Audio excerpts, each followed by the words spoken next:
Hey everybody, good afternoon. Wow, congratulations.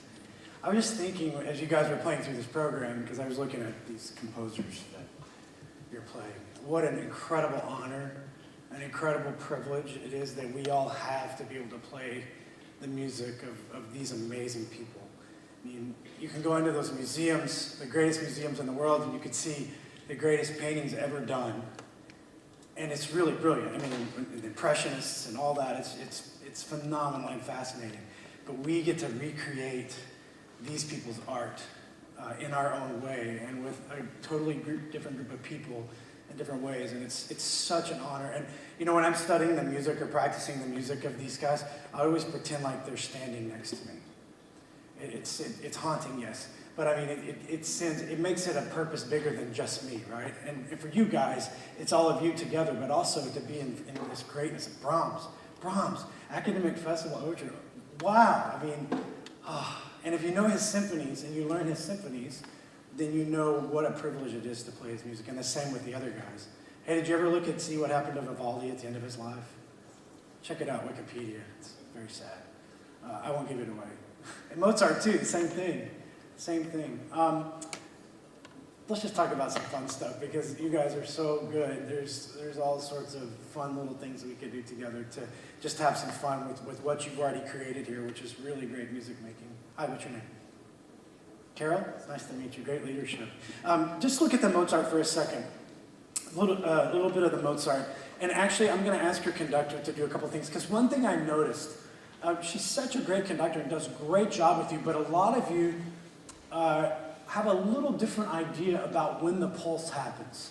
So like between seconds and violas here in the first two bars, you all don't agree with where to move.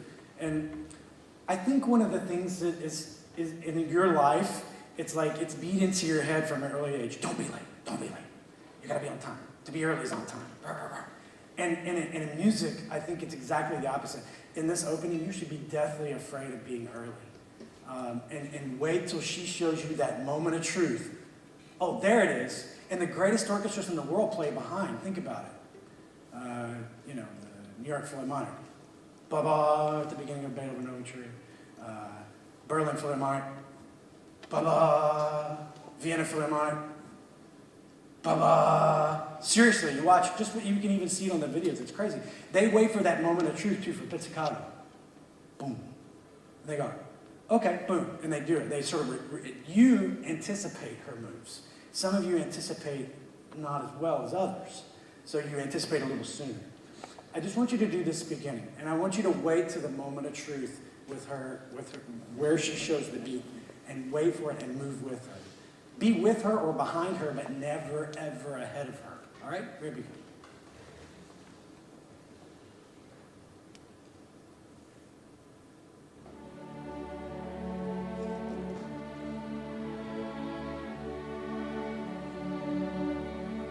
Okay, good, yeah. Listen, it's like Simon says, except it's her, right? And she has the given. Still, a lot of you, 4 or 5 of you, get ahead of her on those changes. Wait for the moment. You know this, right? It's not hard music, right? So change right with her. Wait for it. Move together.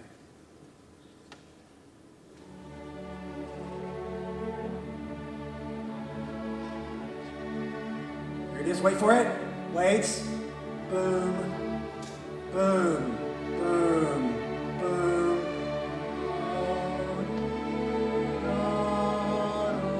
Yeah, cool. So, thank you, beautiful job. And so did you notice that some of you were like, God, this just seems like I'm having to wait forever, right?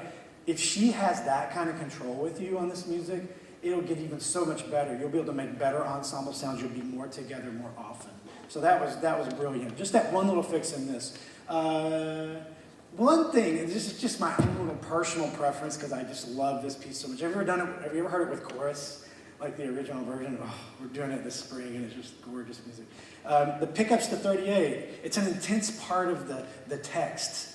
And he even writes, wait, who is this? Elliot Del Borgo. He even writes intensely at 38. How would you play it different if it didn't say intensely? Right? Can we just try it once there? This is the pickups in the first violins, the 38. It's intensity and energy here, and also in the way you start the note, right? Here we go. Pickups to 38. And everybody's in at 38. 1, 2.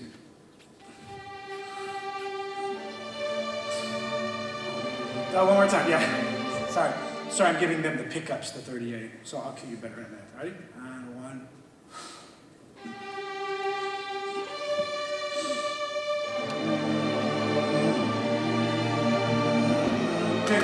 Good. I know this piece isn't Russian, but I'm thinking of my Russian violin friends. When they get to the end of the bow here, it sounds like they're at the frog. They can do that. It's like, rah, all the way to the end. Instead, which is what happens with you guys. In this part, I think you have to use more weight and push to the ends of those so that the energy here is just like a bulldozer. Does that make sense? All the way through. As if you were a singer. Singers don't have bows, right? All right, here we go. Same thing. A little more intensity from 100% of you. 1, 2.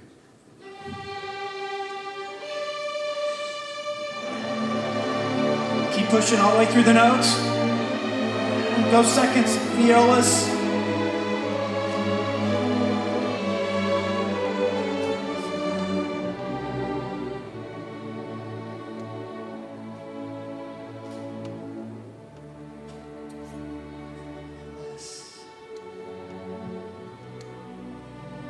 Little weepy moments.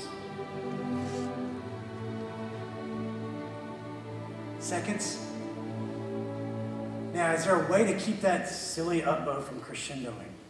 So you're going, you know what I mean? If you can make it all go evaporissimo. Don't let that bow control your life. Here we go, 2 before the end. 2 before the end, a little bit more sound. Go seconds, more seconds color here than anybody else.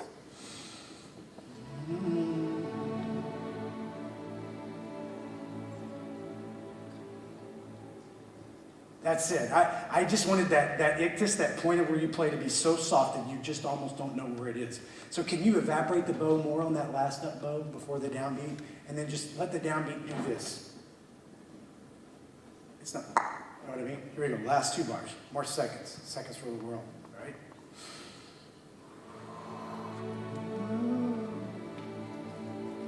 Slow the bow down, evaporate.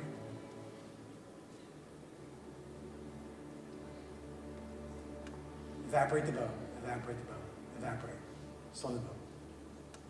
Yeah, that kind of idea. Now, you were a little chicken on the very last note. Obviously, it would be more than that, but just one of those things. Okay, God, I don't want to work on all these because we have all these such great music. And he had such a tragic ending. Okay, here we go. Check out the beginning of the academic festival, Brahms. I don't know, this guy's like one of my all-time favorites, next to Mahler.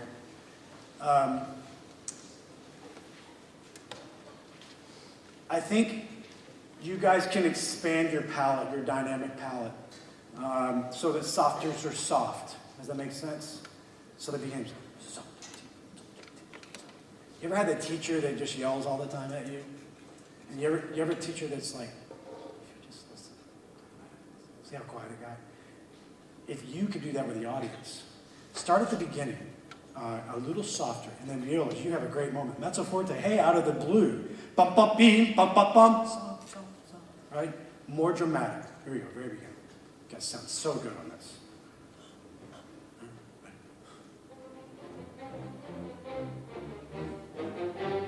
Okay, maybe not that much. It's great.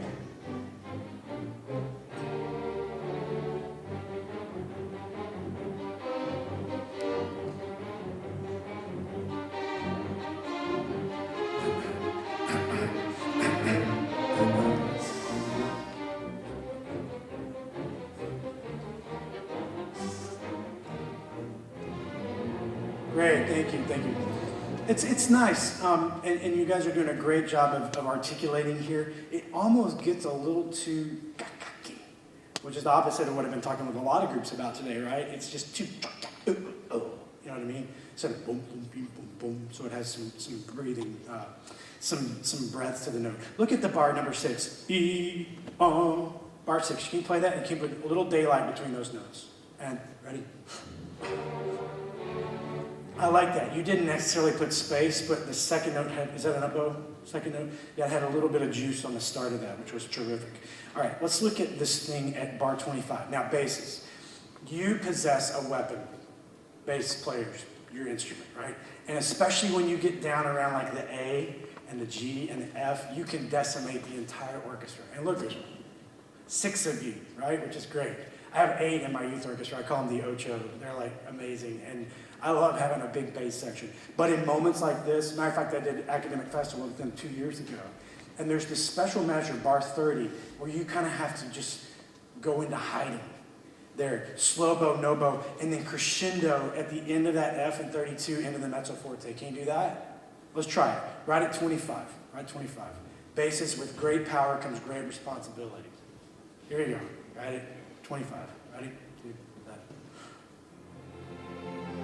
See, so look at, yeah, so, and I love how violas are leading the color here. It's great. Second's a little bit more of you. Basses, cellos, listen to this. Violins, violas. Ready? Just violins, violas. Ready?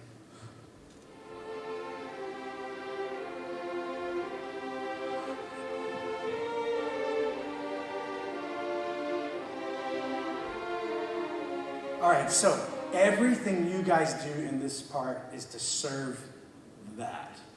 And then cello bass, you have a really cool moment at 33. That's when you come out of the texture and then go away after that. Can you guys do that? Sneaky. Here we go. Right at 25. Ready? 7, 9. Slow bow basses. Slow bow. A little more here. A little more. A little more. Go seconds. One more second. A little bit more. Good. What is about the magic note G flat? What is it about that note? Don't you hate that note? D flats, G flats are the worst. But everything, the pitch is so good, and then you get to the G flats, like, oh, because you guys are so good. That's right. You know what I mean? When you're so good, and then one note goes, it's even worse because you're so good. All right, let's try it right at bar 32. So we hear the F, the A flat, the D flat, and then the G flat. All your favorite notes. Just bass cello. Ready? Right on the F, and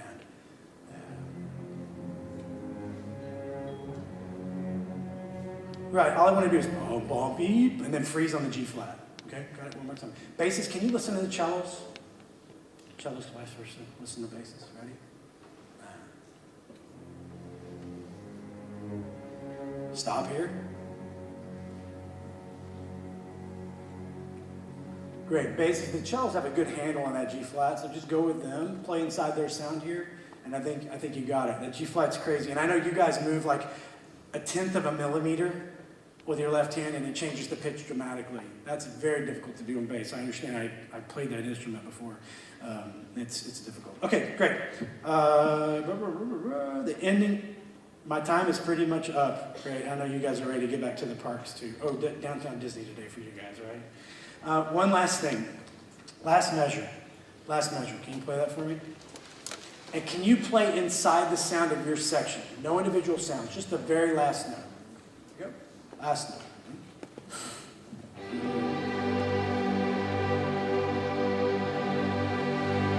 What did you think about the balance? Do you like it? You didn't. What do you want more of? More cello.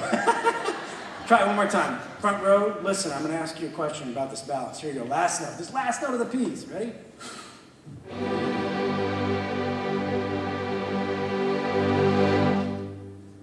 Can you do a Brahms release for me? It's different than Stravinsky, right? One more time. Last note. Brahms release. Ready?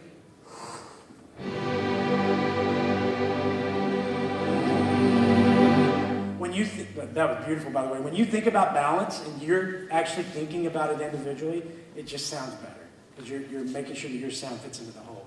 So many wonderful things. I enjoyed working with you guys so much and listening to your concert of these amazing masters. You should be really, don't ever take for granted being in a program like you have because they don't exist all over the place. Very few of them like yours. So thank you very much, guys. Bravo.